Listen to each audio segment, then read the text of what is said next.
America, one emergency bill is all it takes for a working parent to lose everything. And for Riley, a single mom of three, that moment came 3 times in the same month, but just 48 hours after being humiliated by her own family, a letter arrived in the middle of a blizzard, a letter that would drag her into a mansion, a decades-old secret, and a future no one ever believed she deserved. Let's step into her journey right now. If you ask people when their life fell apart, they can usually point to one big moment: the job loss, the divorce, the illness, the accident. But for Riley Hart, a 34-year-old mother of three, the fall didn't come as a single blow. It arrived slowly, then all at once, like a wave building on the horizon, until it finally crashed and dragged everything she loved under.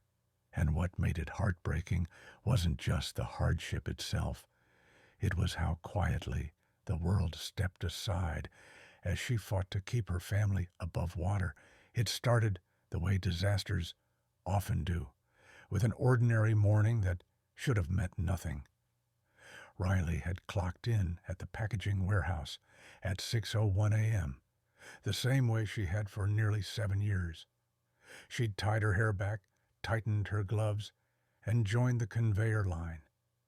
She wasn't proud of the job, but she was proud of what it provided: rent, groceries, school clothes for the kids, and the slight, fragile illusion of stability. And then, just after lunch break, management walked the floor with clipboards and somber faces. A company spokesman made a short announcement about economic restructuring and regional consolidation. The words were cold, rehearsed, and utterly disconnected from the lives they were about to crush. When he said the plant was closing, effective immediately, Riley didn't even hear the details. All she heard was the faint echo of 3 little voices asking if she'd make it home for dinner. By 4 p.m., she was standing outside the factory's steel doors, now locked, watching dozens of workers scatter into the parking lot with boxes of personal belongings and empty expressions. A printed sheet taped crookedly to the door read, "We appreciate your service. 7 years of sweat, missed holidays, scraped knuckles, overnight shifts, and that was the goodbye." A piece of paper fluttering in the cold wind. Riley slid the notice into her pocket, like a receipt for something she never bought, but was forced to pay for anyway. She didn't tell her kids right away. On the way home, she practiced the speech over and over, trying to keep her voice steady. But the moment she walked through the door, her youngest, Emma, only 6 years old, ran up with a drawing she'd made in school, a picture of their family standing in front of their apartment, smiling. "I made this for you," she chirped, and Riley, fighting back tears, realized she couldn't ruin that moment with news that felt like an earthquake. Not yet, not tonight. But life didn't care about her timing. 2 weeks after the layoff, Emma had an asthma attack in the middle of the night.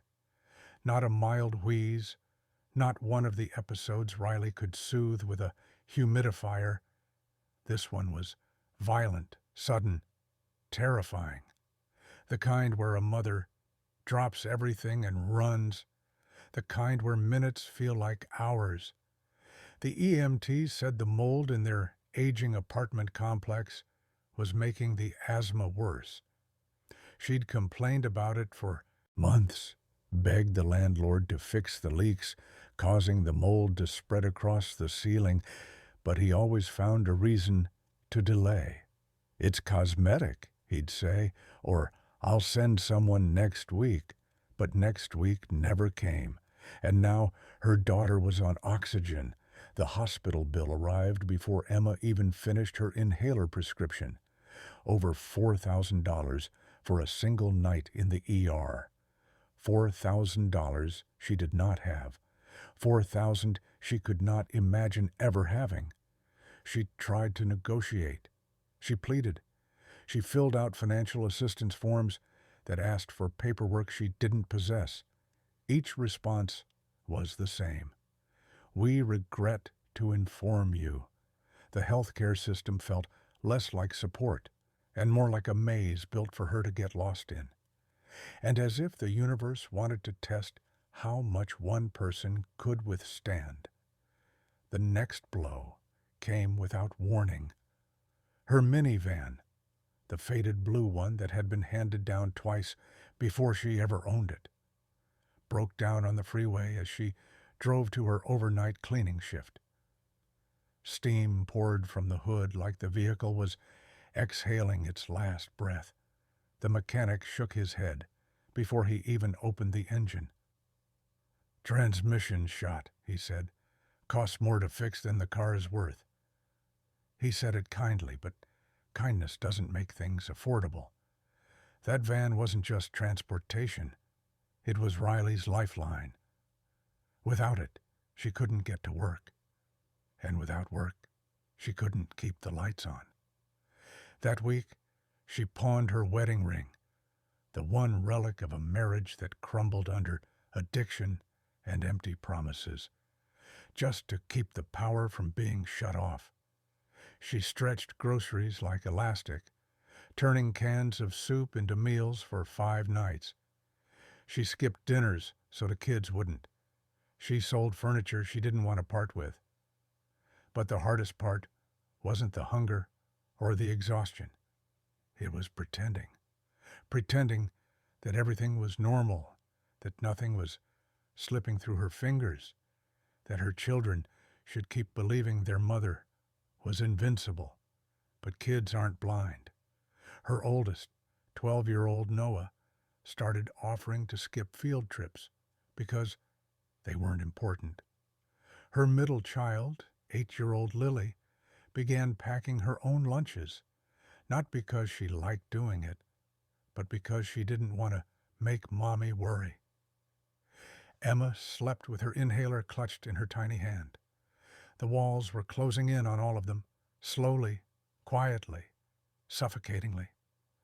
Riley applied for every assistance program she could find: food stamps, rental relief, Medicaid, emergency funding. The answers came in letters with coldly printed lines like, "Your application is pending. Your application is waitlisted. Your application is denied due to insufficient criteria." Waitlisted, denied, pending. Words that were supposed to protect families but instead felt like locked doors she didn't have the keys to. She tried charities. She called helplines. She waited on hold for 2 hours at a time, just to be told there were no available funds. She stood in food pantry lines that wrapped around the block, only to be turned away when supplies ran out. America has millions of single mothers, but sometimes it felt like the system had space for everyone except her. It was during one of those nights, the ones where the silence felt heavier than any sound, that Riley reached the closest she'd ever been to giving up. She sat at the kitchen table, piles of overdue bills spread around her like an autopsy report of a life that used to be manageable. The only light came from a flickering bulb overhead, a bulb she couldn't afford to replace. Her head dropped into her hands. Her breath trembled, and for the first time in months, she allowed herself to cry. Not the quiet tears she hid in the shower, but the raw, grieving sobs of a mother who had run out of answers. Yet even in that moment of collapse, something flickered inside her, a fragile spark she didn't recognize as hope. Not yet. It was more like a whisper, faint and stubborn. "Hold on. Something is coming." She didn't know where that voice came from. Maybe exhaustion, maybe prayer, Maybe a mother's intuition. All she knew was that she wasn't done fighting, not for herself, not for the 3 children sleeping in the next room, trusting her to light a path, even when she couldn't see one. And as fate would have it, that whisper wasn't wrong. Only 2 days after her darkest night, something arrived at her door, quietly, unexpectedly, almost impossibly. Something that would pull her into a story stranger than fiction, a story that began not with hope, but with a letter addressed to her name in handwriting she didn't recognize, a letter that would change everything. The letter arrived on a gray Tuesday morning, the kind of morning where the air feels heavy, like the world is bracing itself for bad news. Riley almost stepped on the envelope as she left the apartment to walk her kids to school. No return address, no logo, just her name, Riley Hart, written in careful, unfamiliar handwriting. She slipped it into her pocket, not thinking much about it. Life was already drowning her in mail. Past due notices, bills she couldn't pay, reminders of everything spiraling out of control. One more envelope felt like just another wave in the storm. It wasn't until noon, after she'd walked back from the school cafeteria, where she'd begged for an extension on the kids' lunch balances, that she finally opened it. Inside was a single sheet of paper, neatly typed, informing her that she was required to attend the reading of her estranged grandfather's will. A man she hadn't seen since she was 16, a man who'd made it clear that her mother's choices had stained Riley and her children long before they were even born. The letter mentioned an attorney's office in the city and a time, 9:04 a.m., sharp. No explanation, no hint of why she was being summoned. Just a command. She almost threw it away. She should have, but something, maybe desperation, maybe curiosity, made her keep it. 2 days later, Riley found herself sitting in a polished, mahogany-paneled conference room that smelled like old money and older grudges. Her children sat beside her, packed into a corner with coloring books she'd borrowed from the school. They were quiet, sensing the tension. Kids always know when something isn't right. Across the long table sat her father, her aunt, her uncle, and 2 cousins she'd never met. Every one of them dressed in tailored suits, with the same cold expressions Riley remembered from childhood gatherings where she'd never truly belonged. She hadn't been invited as family. She'd been summoned as an inconvenience. The estate attorney, an older man with perfect posture and a voice like sandpaper on glass, began the reading with ceremony Riley found almost theatrical. He listed properties, stocks, bonds, collections, all measured in millions, not thousands. Riley felt her stomach twist. These were numbers she'd only ever seen in commercials or on the price tags of dreams she had no business wanting. To her father, the old man had left a lake house and a portfolio worth roughly $4 million. Her aunt received an estate in Vermont, valued at $3.2 million. Each cousin received 6 figures in cash, as casually as if the attorney were handing out gift cards. Then he got to Riley. And to my granddaughter, Riley Hart. The attorney paused. Even he seemed uncomfortable. I leave nothing. The room went silent, like the air itself recoiled. The words landed with a weight she felt in her bones. Nothing. Her children lifted their heads, confused by the sudden shift in energy. Riley felt heat rising behind her eyes, but she forced herself still. She'd spent years learning how not to break where people could see her. Her father didn't bother hiding his smirk. Actions have consequences, he murmured, loud enough for her to hear.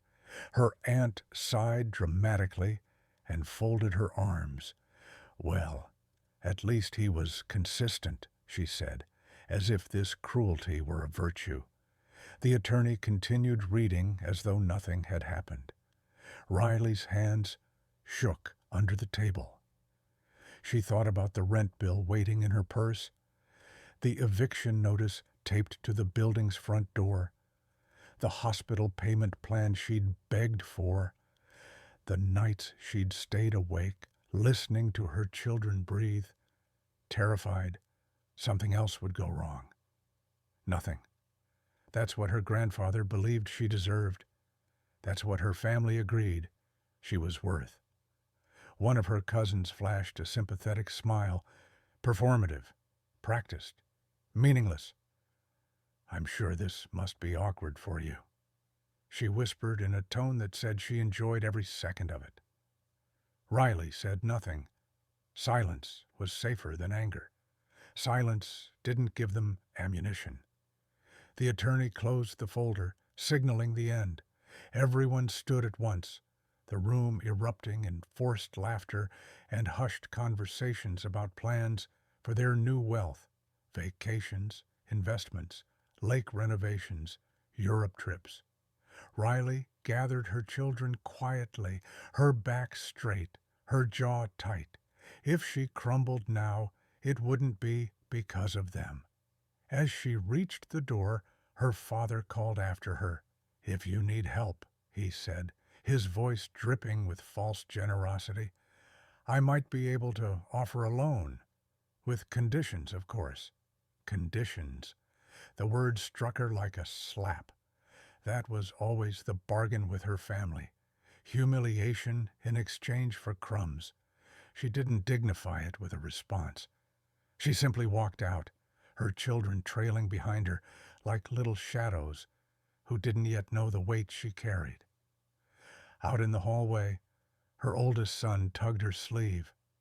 "Mom," Noah whispered, "why did they talk to you like that?" A question no child should ever have to ask. Riley knelt down and pulled all three of them close. "Because some people forget that family means love, not judgment," she said softly. "But we don't forget. Ever." She didn't cry until she was outside, standing on the sidewalk with her kids shivering beside her. The city blurred around her. Cars roared past. Business people hurried by. And there she was, a mother with 3 children, rejected by the only blood relatives she had left, clutching an empty purse and a future that looked like a cliff edge. But there's something strange about hitting the lowest point. Clarity arrives. Not grace, not peace, just a fierce, quiet clarity. Riley realized she'd spent years waiting for her family to choose her, to recognize her, to give her something. Love, support, acknowledgement, anything. But they'd made their position clear. And in that clarity, a lesson took shape. Sometimes the people who share your blood are the ones who drain your spirit. Sometimes the family you're born into is the first mountain you have to climb. And yet, life wasn't finished with her, not by a long shot.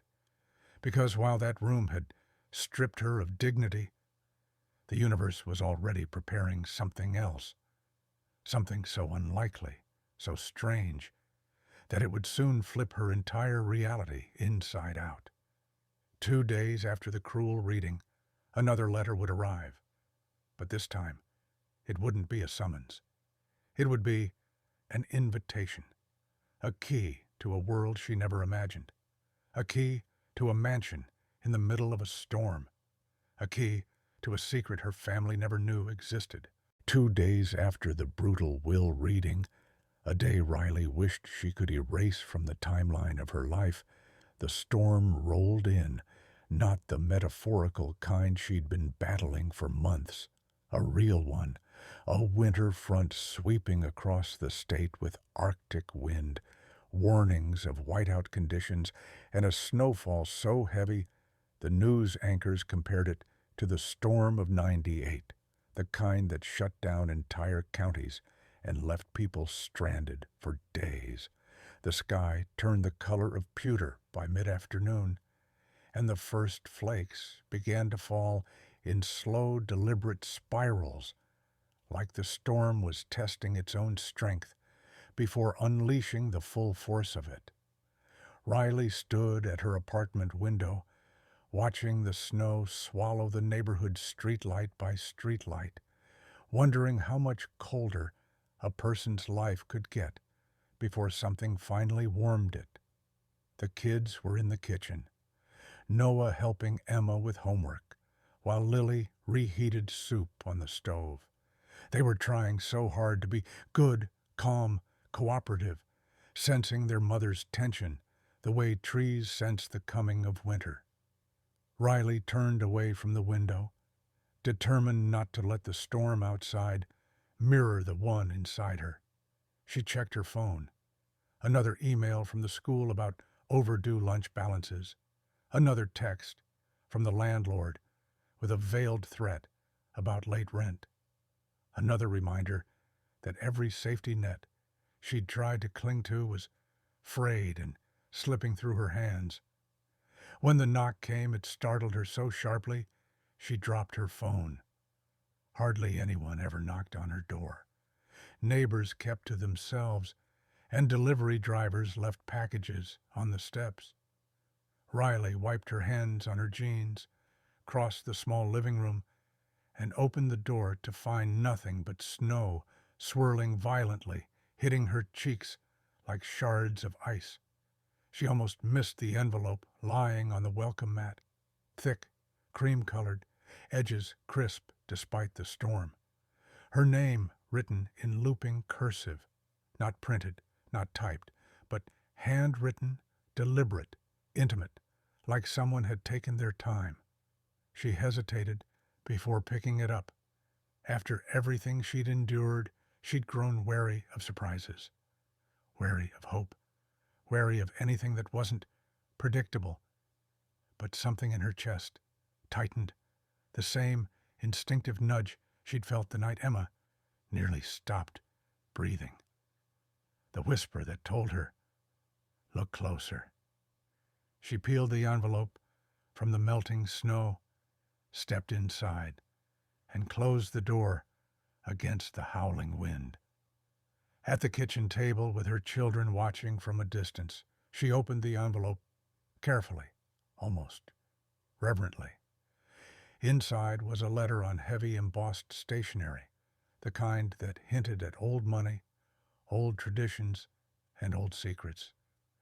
She read the first line slowly, aloud, because she wasn't sure she could trust her own eyes. "Dear Ms. Hart, I am writing on behalf of the estate of Eleanor Hale, who passed away on December 4th of this year. According to her final will and testament, you have been named the sole beneficiary of her primary residence, located at 71 Haven Ridge Hollow, approximately 90 miles north of your current residence." Riley blinked twice, then reread it. Eleanor Hale. The name pulled at something in the back of her memory, faint but familiar, like a song she knew once but couldn't place. Was she a distant relative, a neighbor, a teacher? No one immediately came to mind. Her family tree wasn't large, and most branches had long since snapped off. The letter continued. "The Hale residence is a 14,000 square foot estate sitting on 36 acres of land. Mrs. Hale left specific instructions that ownership be transferred to you immediately, with no conditions attached." Her breath caught. 14,000 square feet, 36 acres, transferred immediately, no conditions.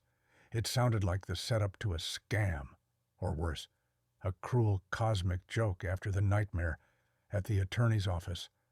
She checked the envelope again, scanning for any sign of fraud, but it bore an official seal from a well-known law firm. This wasn't a prank. It wasn't a mistake. This was real. She kept reading. A personal note from Mrs. Hale is enclosed, written shortly before her passing. Riley's hands shook as she unfolded the second sheet. The handwriting was shaky but strong, the words uneven but heartfelt.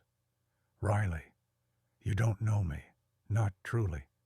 But I knew your mother once, long before life pulled us in different directions. I met you only once, when you were 5.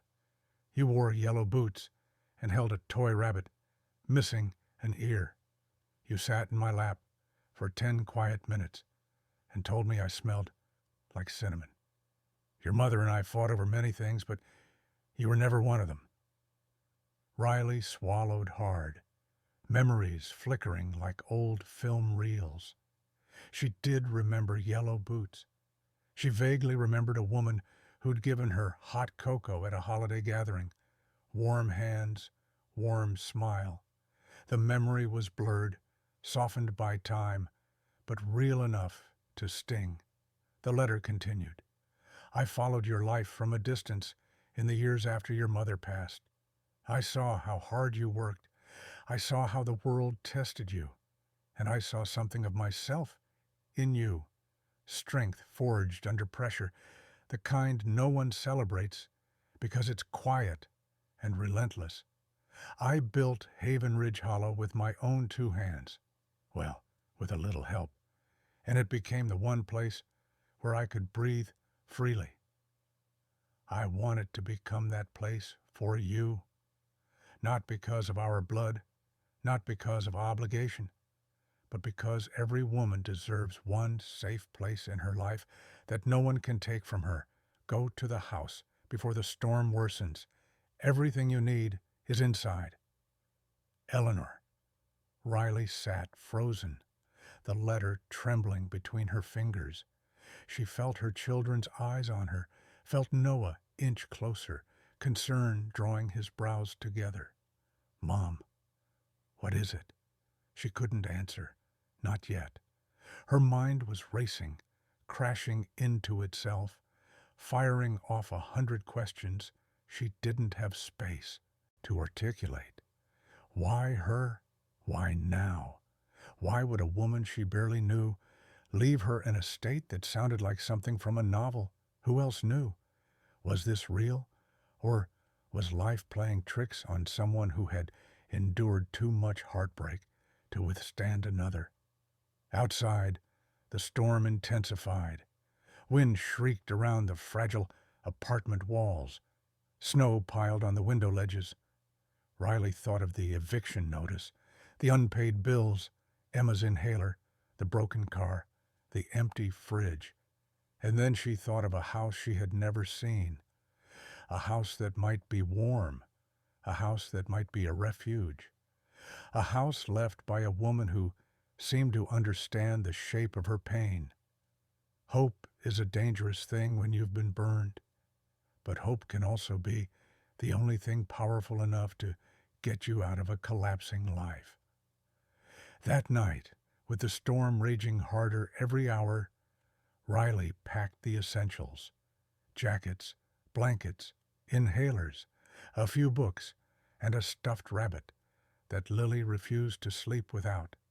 She borrowed a car from her neighbor, promising to return it once she figured things out.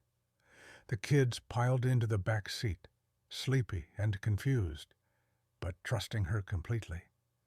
As Riley pulled away from the apartment building, the headlights cut through the blizzard like 2 trembling beams of defiance. Snow swallowed the road. Wind roared like an ancient thing waking up.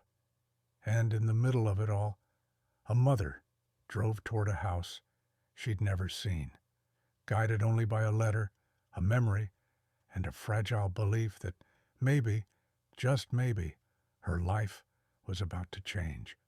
She didn't know that her arrival at Haven Ridge Hollow would not only reshape her future, but reveal secrets she never knew existed.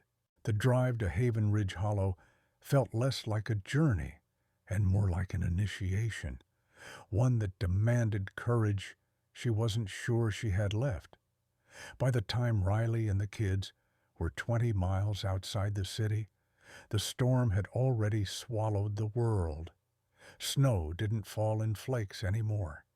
It came in sheets, thick and blinding, turning the highway into a shifting white river. The wipers slapped back and forth, fighting a losing battle against the wind. Every few minutes, Riley's hands tightened on the wheel, her knuckles white and trembling. She could feel her children's breaths behind her, light, uneven, scared. Even Noah, normally brave for his age, kept glancing out the window like he expected the world itself to disappear. The blizzard advisory on the radio crackled every 15 minutes, warning drivers to stay home, stay sheltered, stay put. But safety was a luxury Riley didn't have anymore. You can only stay put when you have somewhere to stay. And so she kept driving, inch by inch, mile by mile, through a storm so fierce it felt sentient. There were moments when the car drifted sideways, when the wind shoved them across the lane, when the tires lost traction long enough for Riley's stomach to lurch, but something in her refused to pull over. If she stopped, she knew fear would swallow her. She needed to keep going, for her kids, for the letter, for the possibility, however small, that Haven Ridge Hollow really was what Eleanor had promised, a sanctuary carved out of a world that had never given Riley one. An hour later, the GPS lost signal. Her phone battery blinked red. The headlights illuminated nothing but storm. She slowed down, heart pounding. "Mom," Lily whispered from the back seat, voice small and trembling. "Are we lost?" Riley forced a steady tone she didn't feel. "No, baby, we're close. We just have to trust the road." It was something she wished she believed. Just when she began to think she'd made a terrible mistake, the trees parted, revealing a narrow, almost invisible turnoff, covered in snow. A wooden sign leaned crookedly at the edge of the road. Haven Ridge Hollow, private drive. Most of the letters were faded, the paint chipped by decades of storms. But it was there. Real, unmistakable. She turned onto the drive, and the car lurched forward through deep snow, tires struggling but pushing. The path wound through tall pines, their branches drooping heavy with ice, bending low like they were bowing in welcome or warning. And then, through the swirling storm, something massive emerged. A shadow at first, a silhouette, a shape so large it made Riley doubt her own eyes. The mansion. It stood 3 stories tall, flanked by stone columns and old lantern-style sconces, glowing dimly under the relentless snow. Ivy clung to its stone walls, frozen in mid-crawl. Tall windows, dark and solemn, looked down at the driveway like watchful eyes. The roof was steep and dramatic, gabled and accented, with ornate ironwork that peeked through the layers of frost. The entire house had an air of quiet authority, like a creature roused from sleep, but not yet threatened. It wasn't just a building. It had presence, a pulse. As the car rolled to a stop, the wind dropped for the first time in hours, softening from a shriek to a low, trembling hum. It was as if the mansion itself had softened the storm around them. Riley exhaled for the first time in what felt like forever. The kids pressed their faces against the windows, wide-eyed. "It's like a castle," Emma whispered. "A spooky castle," Noah added, though his voice held awe, not fear. Riley stepped out into knee-deep snow, boots sinking into the white. The cold hit like a slap, sharp and immediate. She pulled her coat tight and hurried to the front steps. The door was massive, carved oak, with iron hinges that looked older than her grandmother's wedding china. She reached for the brass knocker shaped like a lion's head, hesitated, then pulled the key from her pocket. The moment the key slid into the lock, the wind surged again, howling through the trees like a warning. Then, as the door creaked open, everything fell silent. Inside, the air was cold enough for her breath to fog, but it smelled faintly of cedar, books, and something warm she couldn't place. The entryway was huge, vaulted ceilings, a chandelier dripping with crystals, a staircase that curved upward in a dramatic sweep. Dust covered everything, thick enough to dull the sparkle of the chandelier and soften the edges of the furniture beneath white cloths. But beneath the dust was beauty, real old handcrafted beauty. The children stepped inside, huddled together, eyes wide. "It's freezing," Noah whispered. "It feels like no one's lived here in years." Riley nodded, rubbing her arms to fight the chill. "We'll make it warm," she said. "We'll figure it out." But even as she spoke, something unsettled her. A sound, soft, subtle, the faintest creak shifting through the floorboards above them, almost like footsteps. She froze, listening. There it was again, a distant, deliberate groan of wood under weight. Emma clutched her mother's sleeve. "Mom, someone's upstairs." Riley steadied her own breathing. "Old houses make noises," she said gently. "The wood expands and contracts. It's nothing." But she wasn't sure she believed herself. Still, they explored. The living room was filled with antique furniture, each piece draped in dust cloths, like ghosts standing at attention. The fireplace was enormous, framed by carved stone lions whose eyes seemed to track her movements. The dining room stretched almost the length of a city apartment, with a table big enough to seat 20 people. Cabinets lined with china, shelves filled with books, some so old their spines cracked when she touched them. And then there were the portraits, dozens of them, lining the hallway like silent sentries. Men and women dressed in 19th century clothing, each painted with extraordinary detail, their faces calm, stern, knowing. Riley felt a chill crawl up her spine as she passed them, as if each set of painted eyes followed her. When they reached the kitchen, they found a box of matches, stacks of firewood, and a note pinned to the wall, written in the same delicate handwriting from the letter. "Light the hearth. It will warm the house. The house responds to kindness." E responds to kindness. Riley frowned, unsure what that meant, but she struck a match and held it to the logs in the fireplace. The flame caught slowly, then with a sudden rush of heat. The house groaned as though waking. The air warmed, not by much, but enough to notice. And then something strange happened. The chandelier above them flickered, once, twice, then steadied. No cracked wires, no obvious reason. It was almost as if the house approved. The children huddled closer to the fire, cheeks pink from the cold. Riley felt herself soften, even as unease still curled low in her gut. She didn't know why, but she could swear she sensed something alive in the walls. Not a presence meant to harm them, just something waiting, watching. As the storm hammered the windows and the wind howled around the eaves, the mansion stood firm, solid, and unmoving, a guardian against the chaos outside. Riley couldn't help but feel that she had crossed into a different chapter of her life, one she hadn't chosen, one she didn't yet understand, but one that had opened its door to her anyway. And as she tucked her children into makeshift beds near the fire, she whispered, the thought she didn't dare say aloud. "This house feels like it's breathing." But what she didn't know What she couldn't know was that the house wasn't just shelter.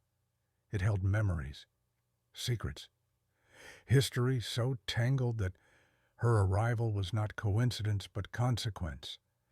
And the first hint of those secrets would reveal itself the next morning, when the storm quieted and the mansion finally began to show her what it had been hiding all these years.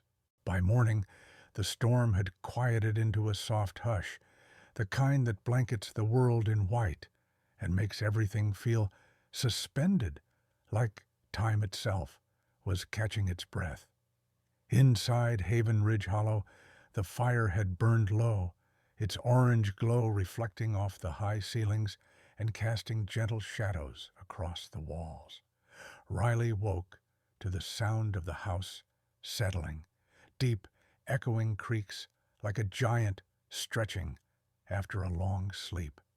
The kids were still curled beneath a mountain of blankets, their faces peaceful for the first time in weeks. For a moment, Riley allowed herself to simply watch them, warmed not by the fire, but by a fragile sense of possibility. This house, strange as it was, had given them a night without fear. Once they were up and fed with the last of the granola bars she'd packed, Riley started exploring. She needed to understand what kind of place they'd stumbled into, and more importantly, why Eleanor Hale had chosen her, someone forgotten by her own family, someone who'd never been given a single thing without strings attached. The mansion had the solemn quiet of a museum and the layered history of a place that had been lived in deeply. Every room felt like an unopened chapter. They started with the main hallway. The storm's pale morning light streamed through tall windows, illuminating dust motes drifting like tiny galaxies in the air. The portraits on the walls looked different in daylight, less ominous, more mournful. Riley paused at one painting, a woman in a deep green dress, her gaze steady, almost defiant. Something about her posture reminded Riley of her own mother, a woman who had fought for a life she never truly got to enjoy. She touched the frame gently, her fingers tracing the carved edges, whispering a name she didn't know, but somehow felt. Noah, curious as ever, tugged her sleeve. "Mom," he said, "look at this." He pointed toward a bookcase built into the wall, floor to ceiling, filled with leather-bound volumes. But one book stood out, not because of its color or size, but because it had no dust on it. It looked touched recently. Noah ran his hand across the spine and pushed lightly. The entire shelf clicked, and then it slid open. Riley froze. Behind the shelf was a narrow passageway, dimly lit from a skylight far above. The air smelled of aged paper and something floral. Lavender, perhaps, faint but persistent. The walls were lined with shelving packed tightly with journals, letters, ledgers, and photographs stacked in delicate chaos. The room beyond felt like a secret brain of the house, a library, more specifically, a hidden library. Riley stepped inside slowly, almost reverently. The floorboards creaked beneath her weight, as if greeting her, acknowledging her presence. She scanned the nearest shelf and saw names handwritten on the binding of old journals. Eleanor Hale, M. Hale, A. Green, Hale. Decades of voices, thoughts, confessions, every life that had touched the house, captured on paper. She pulled one journal free and opened it carefully.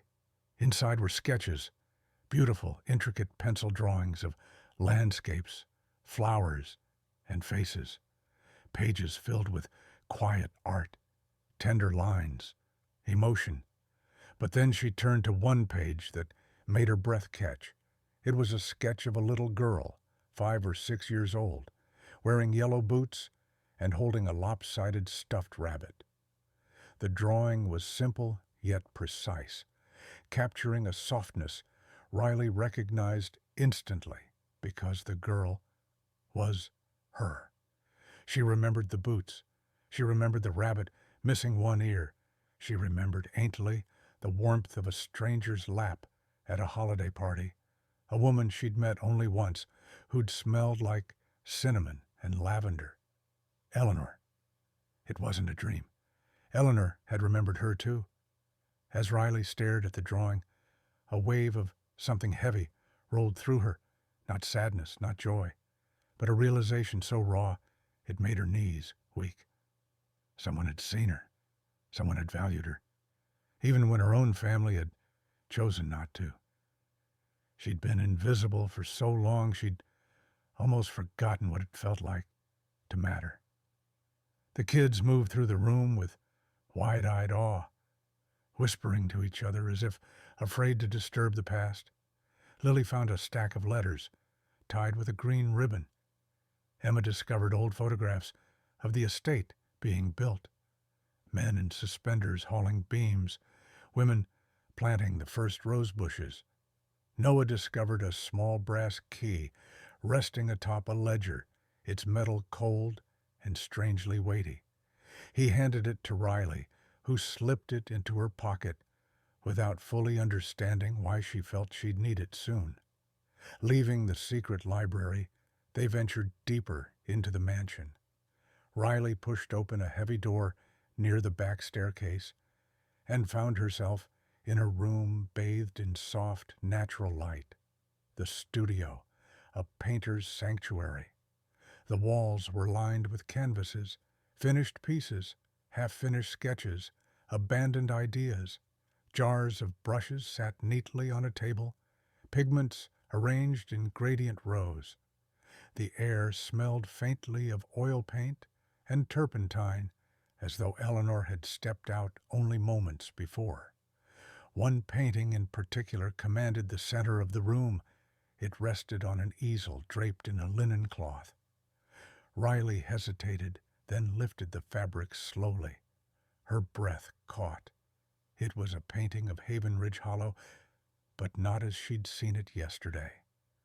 This version was lush, vibrant, alive, covered in summer greenery and drenched in warm sunlight. But at the heart of the composition stood a woman on the front steps, a woman with long dark hair and 3 children beside her.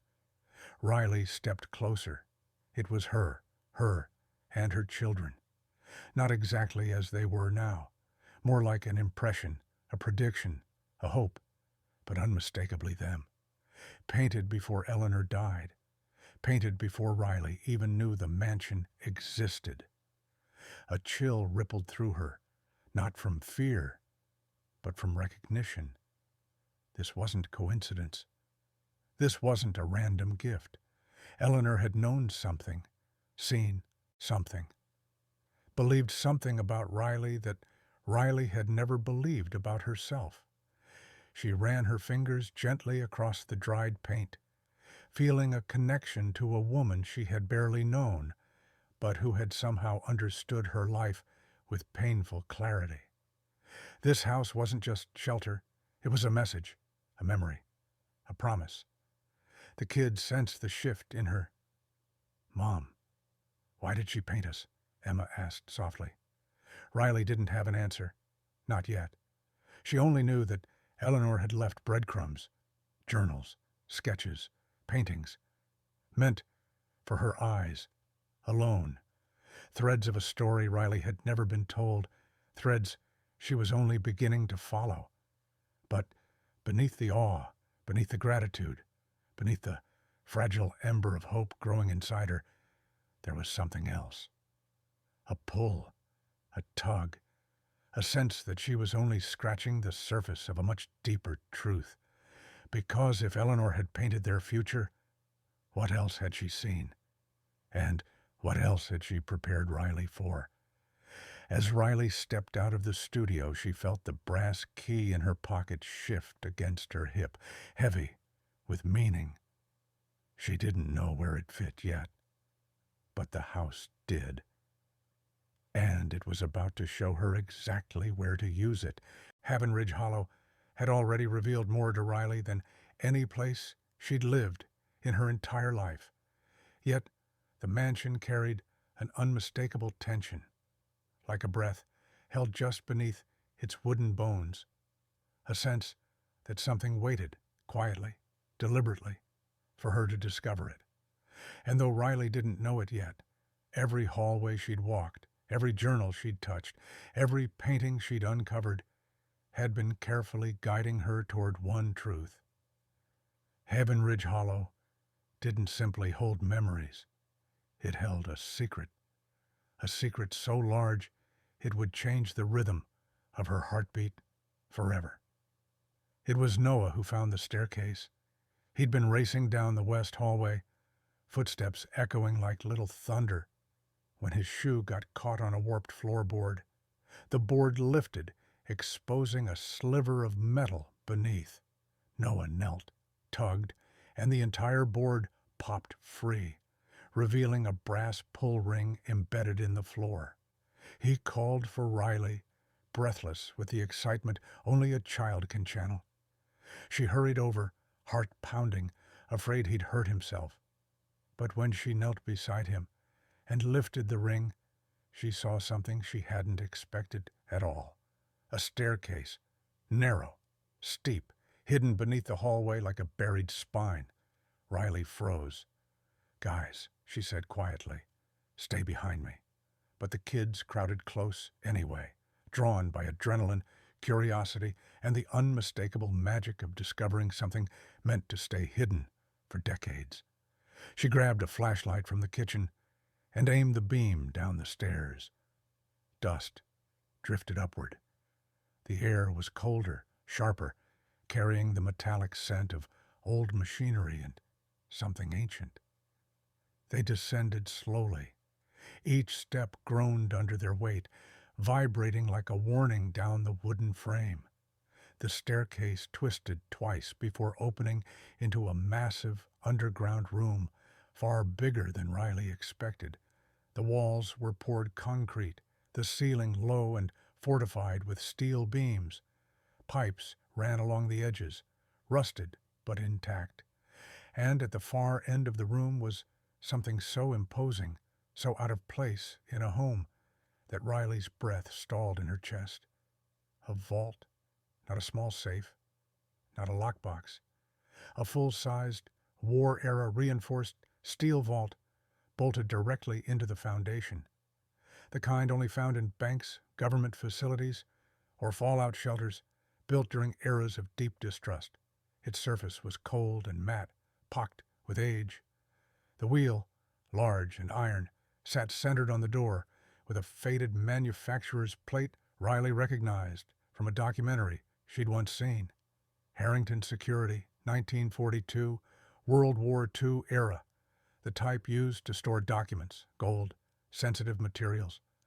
Her flashlight beam danced across the door until it highlighted a small brass keyhole, an old-fashioned one, delicate and narrow, the exact size of the brass key in her pocket. Her pulse quickened. She pulled the key free and hesitated, feeling the children gather behind her in a tight cluster. Emma whispered, "Mom, what if it's locked forever?" Lily whispered, "What if something scary is inside?" Noah, braver than both, whispered, "What if it's something good?" Riley inhaled deeply and inserted the key. The lock accepted it like it had been waiting. She turned it. The mechanism clicked, but the vault didn't open. Instead, above the wheel, a panel slid open to reveal 4 dials, each numbered 0 through 9. And beneath them, etched faintly into the metal, was a line Riley had seen before, a poem, a fragment Eleanor had written in her journal decades earlier, now revealed in full. "In 40 years, I built a life. In 20 more, I claimed my name. A winter child, a summer wife.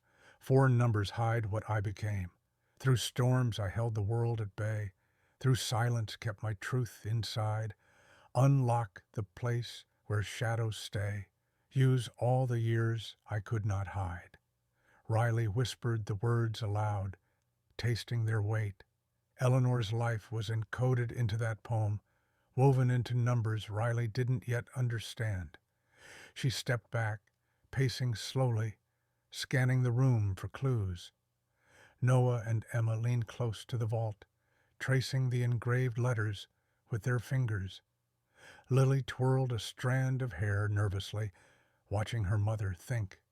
Then Riley remembered the journals, the dates scribbled in the margins, the entries marked with seasons, the timeline of a woman forced to rebuild herself over and over.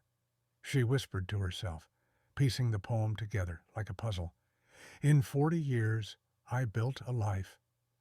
Eleanor had written that she didn't feel alive until age 40.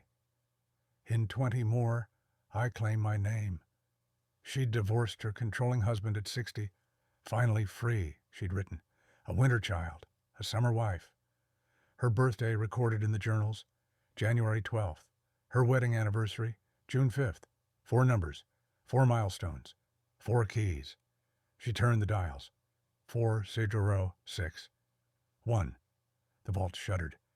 Riley tightened her grip on the wheel. The children held their breath. And then, slowly, painfully, with the resistance of a door that had not moved in decades, the vault opened. A hiss of cold air escaped like an ancient sigh, air trapped since before Riley was born. Her flashlight beam pierced the darkness inside. Shelving lined the interior walls, each shelf stacked meticulously with boxes, binders, envelopes, and sealed metal containers. But the center shelves, those held something else entirely. Certificates, stacks of them, neat rows wrapped in archival plastic. Her mind scrambled to make sense of the labels. Apple Computer Co. Series A shares, 1978, Microsoft Corporation. Class B, 1986, Amazon.com. Founding shares, 1997, Berkshire Hathaway. 1980, common stock, Tesla Motors. Early investor shares, 2008. She staggered back. These weren't collectibles. These were fortunes, early stock from some of the most valuable companies on Earth. Shares purchased long before they became household names. Shares worth millions, tens of millions. Beside them were deeds, real estate across multiple states, land in Colorado, apartments in Boston, acres of property in Oregon and Arizona, some stamped paid in full decades ago. Lower shelves held metal cases filled with gold bars stamped with government seals from the 1980s. Silver coins, antique currency. A safe within a safe containing rings, brooches, and necklaces, appraised in elegant handwriting. In the back corner sat a leather-bound ledger, labeled for Riley. Riley pulled it down, her hands trembling.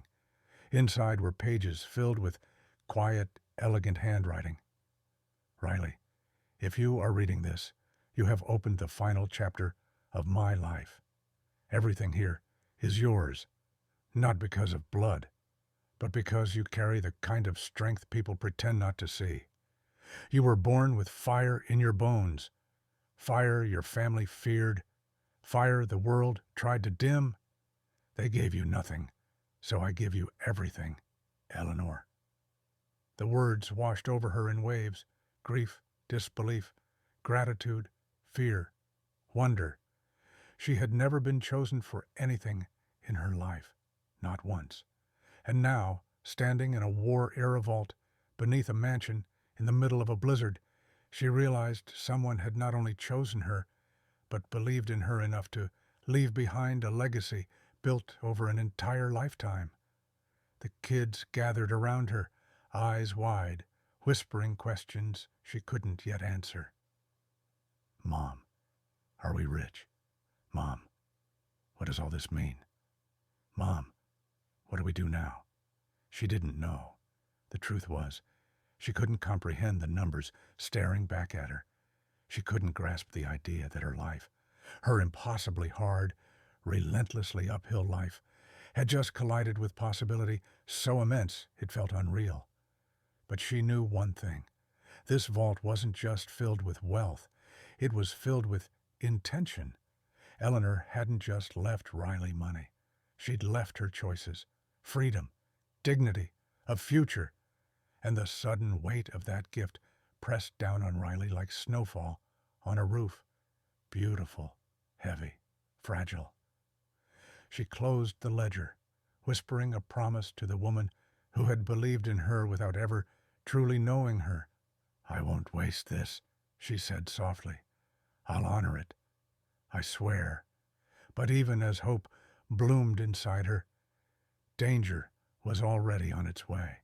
Because secrets, especially secrets tied to fortunes, never stay hidden long. And someone was about to try to take it all away. For a brief moment, Haven Ridge Hollow felt like a refuge, an island carved out of Riley's heartbreak, a place where the world finally stopped taking from her long enough to let her breathe.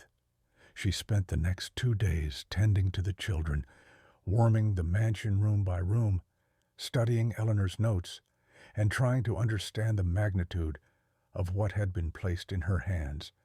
But peace, especially the fragile kind, never lasts long. And for women like Riley, peace often ends the second someone else realizes they want a piece of it. The trouble began with a vehicle, a black SUV with tinted windows, slowly making its way up the snow-packed driveway. Riley spotted it from the kitchen window and felt a chill spread through her chest that had nothing to do with winter. No one knew she was here. No one except the attorney who'd delivered Eleanor's letter. And no one had any reason to visit, not unless they wanted something. The SUV stopped directly in front of the mansion steps. The doors opened, and out stepped the last people Riley ever wanted to see again. Her father, her aunt, her uncle, and her cousin Gavin, the one who'd smirked at the will reading, who'd told her not everyone is meant to inherit. They walked toward the door with the confidence of people convinced the world belonged to them. People who had built their identities on entitlement, inheritance, and the belief that wealth was theirs by birthright. Riley's pulse quickened as she grabbed her coat, stepping onto the front porch before they could knock. "Well," her father said, surveying the mansion with greedy, glittering eyes, "isn't this a surprise?" Her aunt added, "We didn't believe it at first. Eleanor Hale leaving you this place. It sounded impossible." Her uncle gave a small laugh, more like improbable. Riley crossed her arms, staying between them and the doorway. "How did you find me?" Gavin stepped forward, waving a folded document like a trophy. "Public records, sweetheart. Transfers of ownership are easy to trace. And when we saw the value of the property, well, we figured you might need some assistance handling it." The way he said assistance made Riley's skin crawl. Her father added, "This house has been in our extended family for generations. You inheriting it was clearly an oversight." The implication landed hard and sharp. "You don't deserve this." The same message they'd fed her all her life. The same poison she'd spent years trying not to swallow. But Riley didn't budge. "Eleanor chose me. Her will is legally binding." Her aunt laughed, a brittle, bitter sound. "Oh, honey, wills are always disputable, especially when the beneficiary is compromised." Riley stiffened. Compromised. Her uncle shrugged. Single mother with financial instability, history of hardship, no fixed address, multiple jobs. Courts look at patterns. They look at character.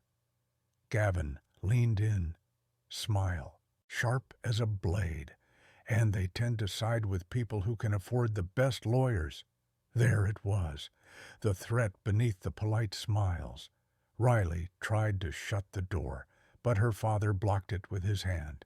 Let's not be dramatic. We're family. All we want is a fair share. Fair, Riley repeated, tasting the word like poison. Fair would have been acknowledging me at the will reading. Fair would have been helping when I had nothing. Her father sighed. No need to dwell on the past. But you're suddenly very invested in the future, Riley said. He didn't deny it. That night, Riley found documents slipped under the mansion door, legal notices drafted by her aunt's attorney, claiming undue influence, lack of testamentary capacity, and improper beneficiary designation, claims that could drag her into court for months, maybe years, claims that could drain her emotionally, financially, spiritually, exactly what they wanted. The next morning, 3 reporters were waiting at the end of the driveway. Someone in her family had fed the story to the media. Estranged granddaughter inherits millionaire estate. Family cries, foul. Her phone buzzed with unknown numbers, messages filled with judgment, comments questioning her motherhood, her motives, her worth. The same narrative her family had always used, now broadcast for strangers to consume. Riley felt the walls closing in. The vault, the paintings, the journals, the house itself. It all shook under the weight of the threat she now faced. She didn't have the money for a lawyer, didn't have connections, didn't have a safety net. The system her family worshipped was a system that had crushed her before. And here it was, again, ready to swallow her whole. That night, while her children slept on the living room floor, Riley sat alone in the kitchen, reading the legal notice until the words blurred through her tears. She whispered into the darkness, "Why me? Why did you choose me, Eleanor?" The house answered only with old, aching silence. But then, something shifted. The house creaked. A floorboard above her groaned. A soft thud echoed from down the hall. Not threatening, not frightening, almost guiding. Riley followed the noise until she reached a small cabinet near the stairs. Inside was a stack of letters tied with ribbon, letters Eleanor had addressed to someone named Walter Price, a name that made Riley pause, the same name she'd seen in the ledger of trusted advisors, the same name written beside the phrase, "He will know what to do when I no longer can." It was the first moment since her family arrived that Riley felt something other than fear. She felt direction. She felt a lifeline. She took the letters, pressed them to her chest, and breathed deeply. Maybe Eleanor had anticipated this. Maybe she knew the family would come. Maybe she'd left more than treasure. Maybe she'd left allies. Hope flickered again, small but persistent, a spark against the rising darkness, and that spark would lead Riley straight to a town that remembered Eleanor Hale far differently than her own family did. A town ready to stand with Riley when no one else would. The morning after her family's ambush felt heavier than the storm that had brought her to Haven Ridge Hollow. Riley barely slept, jolting awake at every creak the mansion made, afraid each sound was another SUV pulling up the driveway, another legal notice shoved under her door. The walls felt closer, the air felt colder. Even the fire seemed reluctant to burn, but tucked beneath her pillow was the bundle of letters she'd found the night before. Letters addressed to a man named Walter Price, written in Eleanor's careful handwriting, a name she didn't know, yet one Eleanor trusted enough to leave as a final breadcrumb. And when you're drowning with 3 children depending on you, you learn to follow breadcrumbs. So that afternoon, with the storm finally melting back into the earth, Riley loaded the kids into the borrowed car and headed toward the nearest town, Maplewood. She didn't know what she expected. Maybe a quiet coffee shop where she could ask about Walter Price. Maybe a town clerk's office where she could search old records. Or maybe she just needed to be around people again. People who didn't want something from her. People who didn't carry her last name like a weapon. Maplewood appeared slowly, almost shyly, through the bare winter trees. A row of brick storefronts, a diner with flickering neon, a post office the size of a classroom, and a dozen American flags waving stiffly in the cold March wind. The kind of town where folks still smile at strangers. The kind of place Riley never got to be part of growing up. She parked outside a cafe called Pinecone Diner, the kind of roadside spot where the coffee is always strong and the gossip always fresh.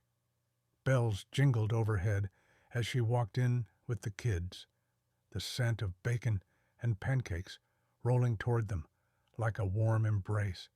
A woman in her late 60s, gray hair curled neatly under a knitted beanie, looked up from behind the counter. Her eyes landed on Riley, then widened. "Well, I'll be," the woman breathed. "You must be Riley." Riley froze. I'm sorry. Do I know you?" "No, sweetheart," the woman said with a soft smile, stepping closer. "But I knew Eleanor, and you look exactly like your mother did when she first came through this town."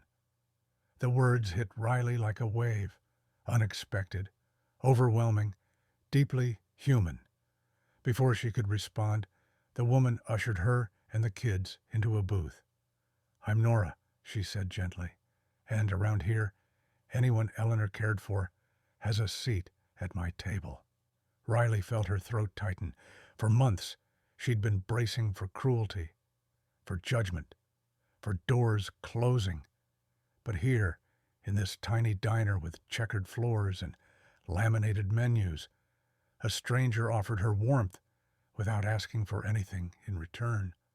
Nora poured 4 mugs of hot cocoa for the kids, extra marshmallows just the way Emma liked it, and a steaming cup of coffee for Riley. "Eleanor used to sit right there," she said, nodding to the booth. "Every Thursday, she'd order blueberry pie and write letters. Always letters."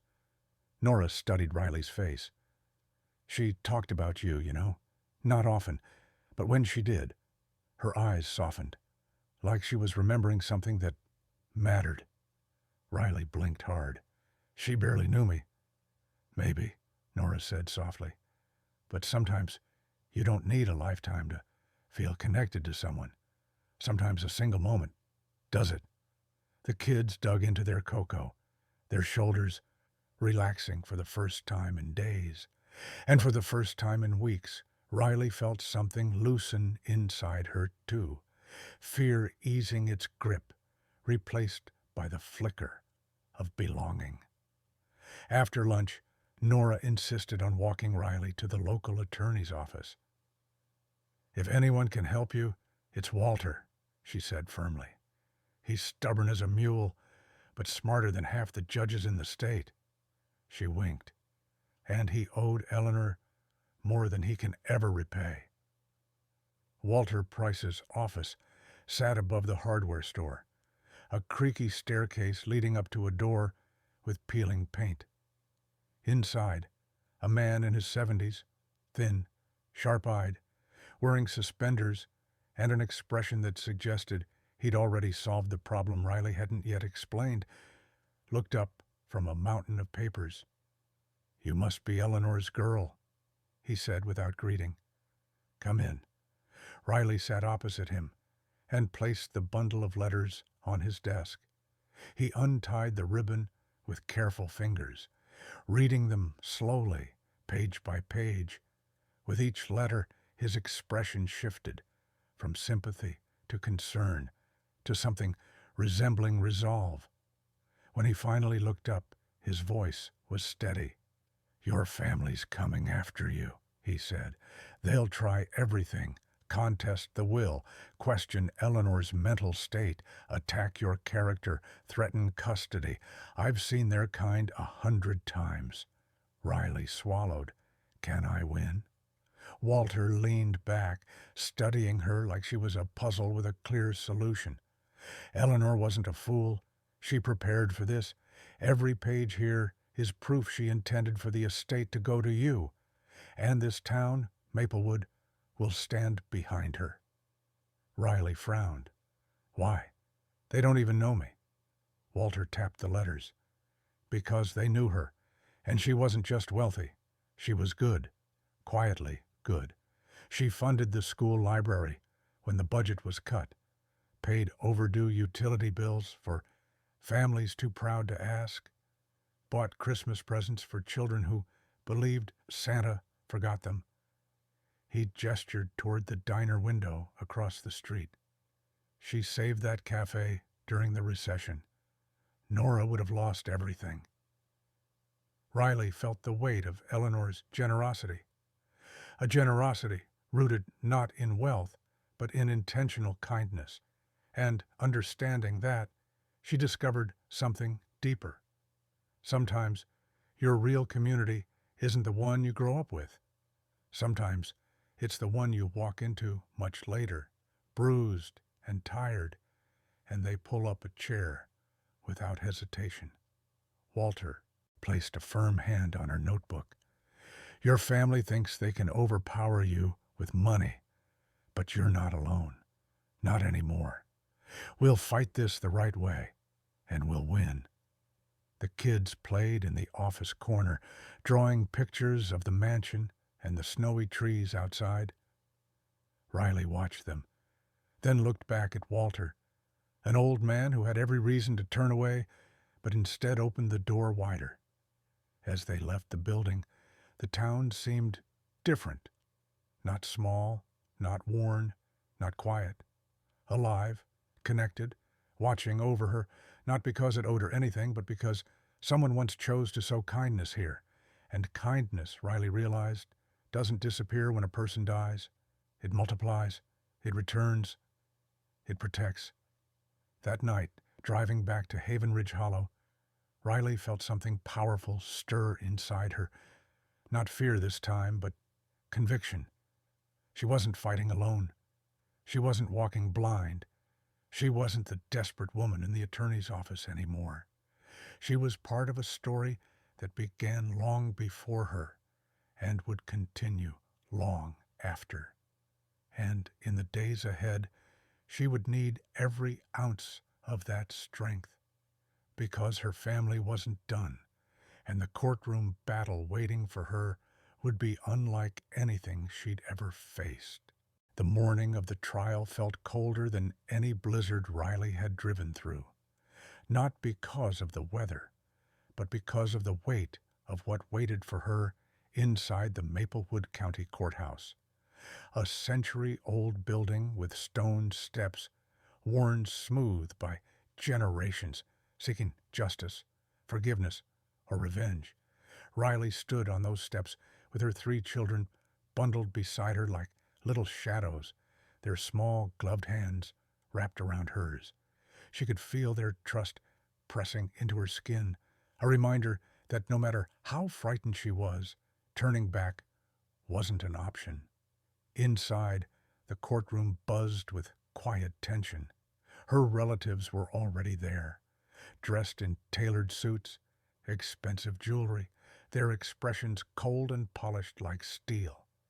They looked like people used to winning, used to being believed before they even spoke.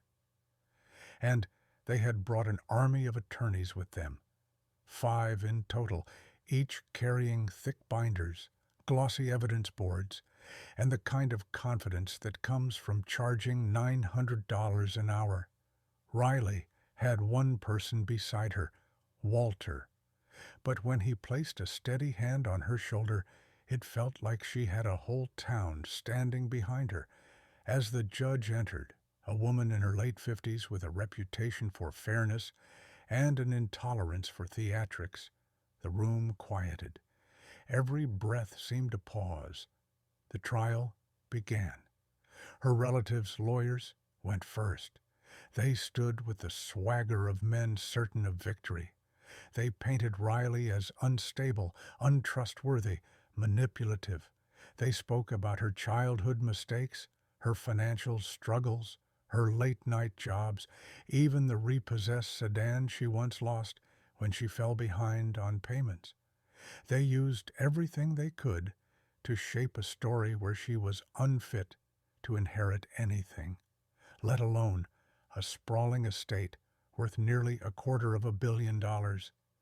Their closing blow came when they suggested she had manipulated Eleanor in her final months, a claim that hit Riley like a physical punch. She looked at her children seated quietly in the first row, drawing pictures to calm themselves, pictures of a house with lights in every window. She felt the familiar sting of tears behind her eyes, but she refused to let them fall. She'd cried too many times in front of these people already. Then it was Walter's turn. He rose slowly as though he were carrying something sacred. He didn't bring charts or binders. He didn't pace or gesture dramatically.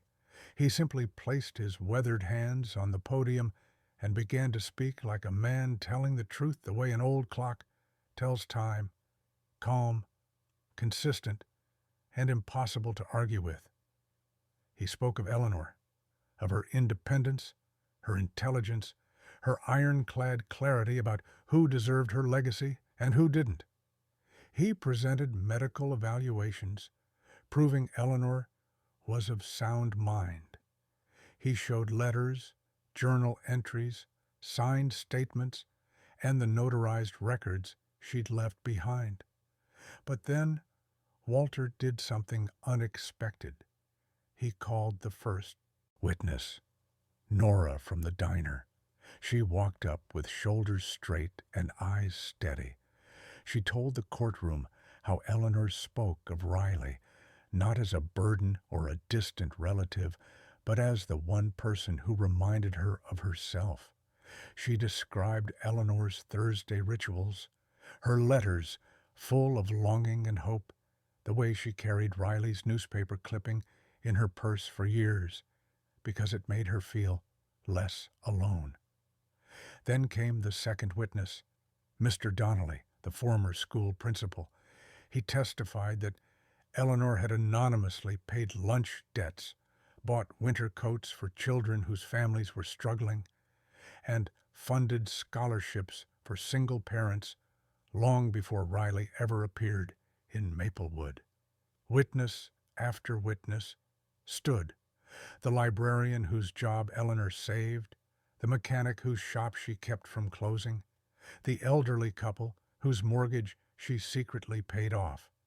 None of them had come because they were asked. They came because they remembered. And the courtroom shifted. It wasn't about money anymore. It wasn't about property. It wasn't even about family legacy. It was about character. It was about who Eleanor trusted and why. Then, finally, Walter called the last witness, Riley. She walked to the stand with trembling legs, the kind that carried not just her but the weight of every struggle she'd survived. She answered questions quietly, honestly. She spoke about her 3 children, about sleeping in the car when the heat was shut off in their apartment, about working nights so the kids could eat breakfast at school. She didn't try to look heroic, just human. When asked if she'd ever manipulated Eleanor, Riley shook her head. "I didn't even know she remembered me," she said softly. "But I'm grateful she did. She gave my kids a future I could never have given them alone. And I won't let anyone take that from them." Silence hung in the air, Long after she stepped down, even her relatives seemed shaken, though only briefly. Their attorneys pushed forward two final arguments, procedural technicalities and desperate attempts to cast doubt. But the courtroom had already shifted, and they could feel it. When the judge returned after a short recess, her ruling came without hesitation. She upheld Eleanor's will. She declared Riley the rightful heir. And she warned the family against further harassment or appeals, stating clearly that any future attempts would be considered frivolous and met with penalties. But then she added something that made the entire courtroom fall silent. Legacies, she said, are not determined by blood alone. They are earned by character, preserved by memory, and entrusted to those who will honor them. Eleanor Price chose Miss Riley for reasons that have become painfully clear today. This court will not undo that choice. A single gavel strike ended years of cruelty, doubt, and generational bitterness. Riley didn't cheer. She didn't gloat. She simply covered her face with both hands and exhaled the breath she'd been holding since the day she drove through that blizzard. Her children rushed to her, wrapping their arms around her waist, whispering, "We knew you'd win, Mom." Around the courtroom, people stood.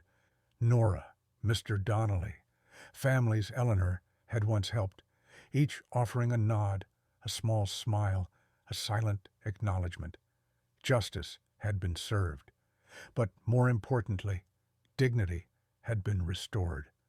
As Riley walked down the courthouse steps with her children at her sides, she felt something shift deep within her, like the unlocking of a door she didn't realize she'd been standing behind all these years. It wasn't victory she felt. It was purpose.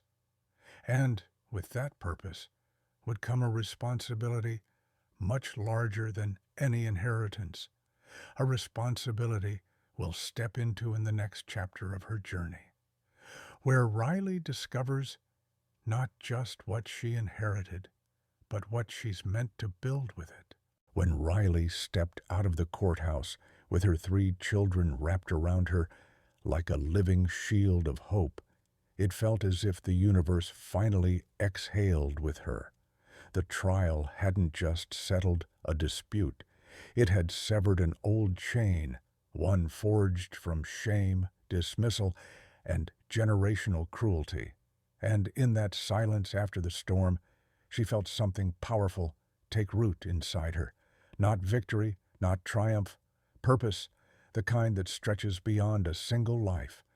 The weeks that followed moved like the early stirrings of spring, slow, tentative, but full of promise.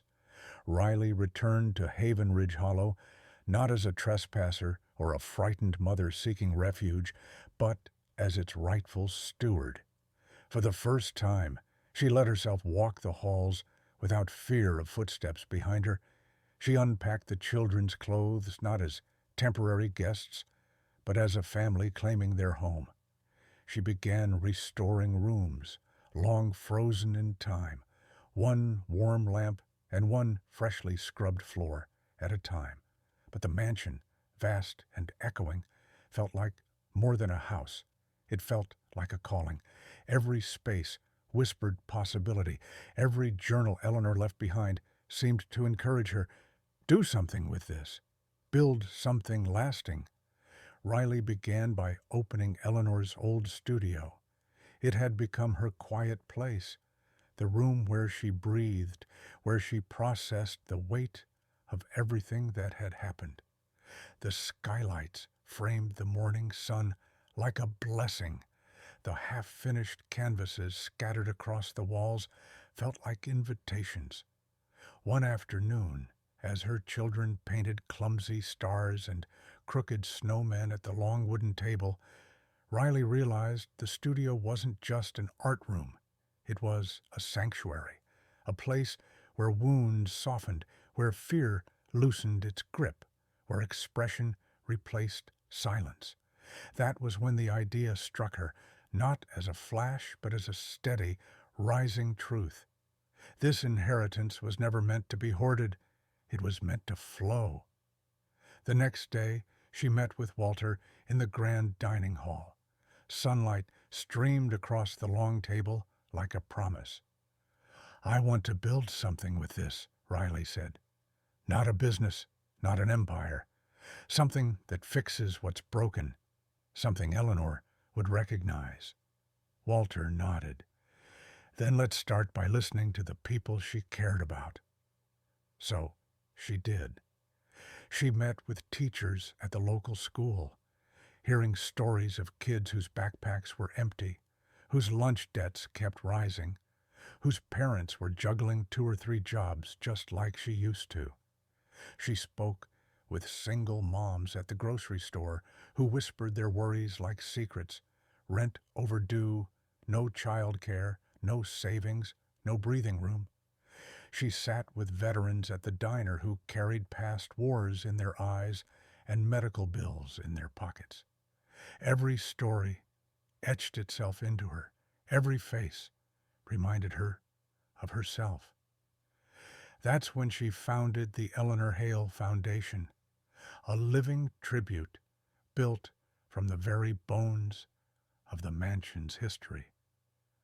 The first mission was simple: to give struggling families what Riley had gone so long without: stability, resources, dignity. She transformed the mansion's unused west wing into transitional housing for women with children: 10 private suites, a shared kitchen, a playroom painted with bright murals. The studio became an open therapy and creativity center. The library became a job training hub, and Eleanor's old study, once a vault of secrets, became an intake office where no one was judged for needing help.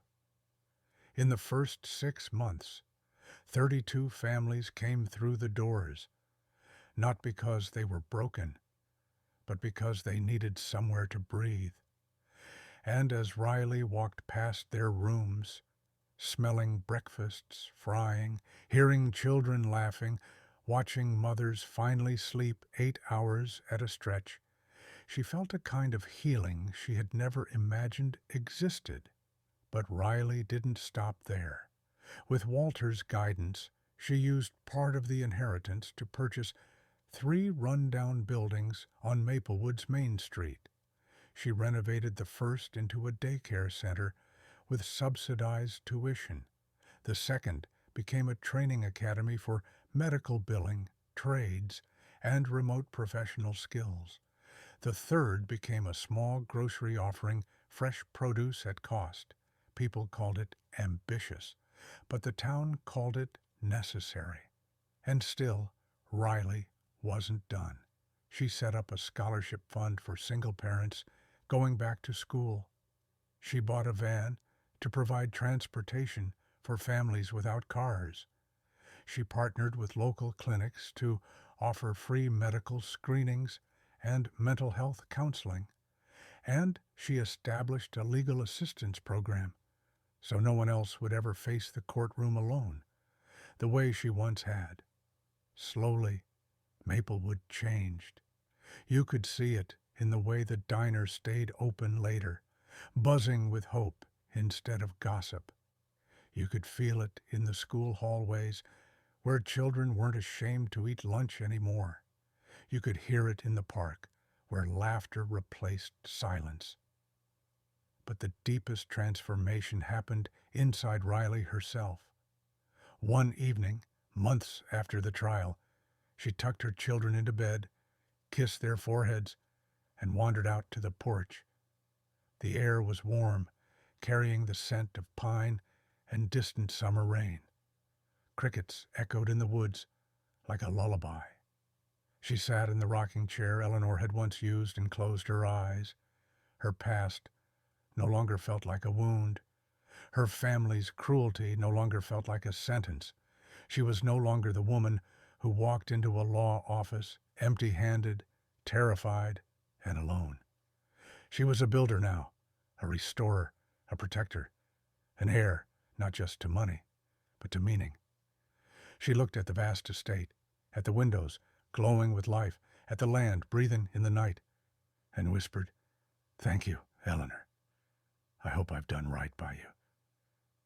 The porch light flickered gently, as if answering. Or maybe the house itself had learned to smile. Riley's legacy wouldn't be written in financial statements or court rulings. It would be written in the lives she touched, the families she sheltered, the futures she helped rebuild. Because the greatest inheritance Eleanor ever gave her wasn't money. It was the belief that a woman who had once been invisible could become the kind of force that transformed a town. And Riley chose every single day to pass that belief forward. Because the truest legacy is not what you keep, it's what you create and what you give. If this story touched you, share it with someone who needs hope today.